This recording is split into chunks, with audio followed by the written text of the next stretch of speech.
ఈశ్వర చైతన్యం జగత్తంతా సర్వవ్యాపకంగా ఉంది. సర్వము వ్యాపించిన భగవంతుడికి విష్ణువు అని పేరు. ఆయన నిరాకారుడు.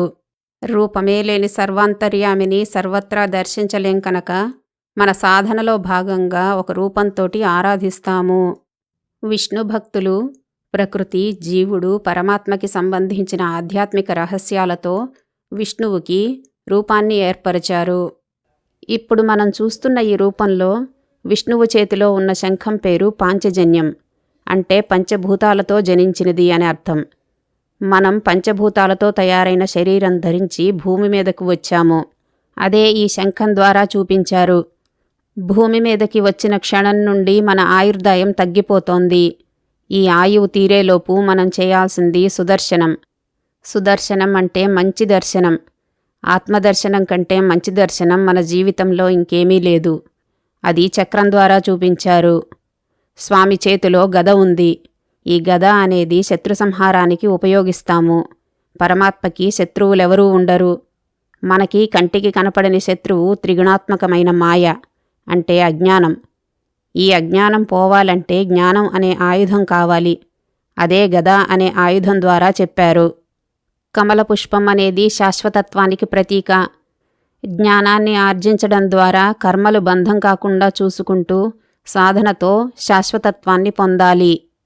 పంచభూతాలతో తయారైన ఈ మానవ శరీరం వచ్చాక సంపాదించుకోవడం, భోగాలు, రోగాలు అనుభవిస్తూ కర్మలకు ఫలితాలను అనుభవిస్తూ ఉండడమే కాకుండా మన ఆయువు తీరేలోపు ఆత్మని దర్శించడానికి జ్ఞానాన్ని ఆర్జించి శాశ్వతత్వం అంటే ముక్తిని పొందాలి అని, మన జీవితానికి గమ్యం, లక్ష్యం శాశ్వతత్వమే అని ఈ రూపం ద్వారా చెప్పారు. ఇప్పుడు ఈ రూపం పరమాత్మని గురించి ఏమి చెప్తోందో తెలుసుకుందాము.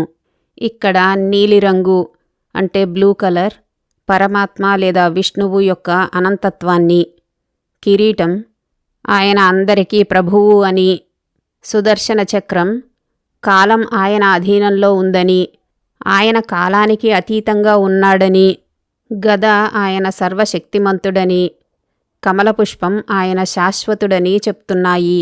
పరమాత్మ ఆర్తులు, అర్థార్థులు, జిజ్ఞాసువులు, జ్ఞానులు అనే 4 రకాల భక్తులను రక్షిస్తాడని 4 చేతుల ద్వారా చూపించారు.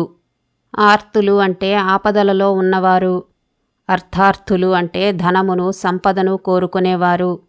జిజ్ఞాసువులు అంటే భగవంతుని తెలుసుకోవాలని అనుకునేవారు. జ్ఞానులు అంటే ఆత్మజ్ఞానం కలవారు. ఈ రూపం ద్వారా పరమాత్ముడు లేదా విష్ణువు అనంతుడు, సర్వులకి ప్రభువు, పంచభూతాలని నియంత్రించేవాడు, కాలాన్ని అధీనంలో ఉంచుకున్నవాడు, కానీ ఆయన కాలానికి అతీతుడు, సర్వశక్తిమంతుడు, ఆర్తులు, అర్థార్థులు, జిజ్ఞాసువులు, జ్ఞానులు అనే 4 రకాల భక్తులను రక్షించేవాడు, శాశ్వతుడు అని చెప్పారు.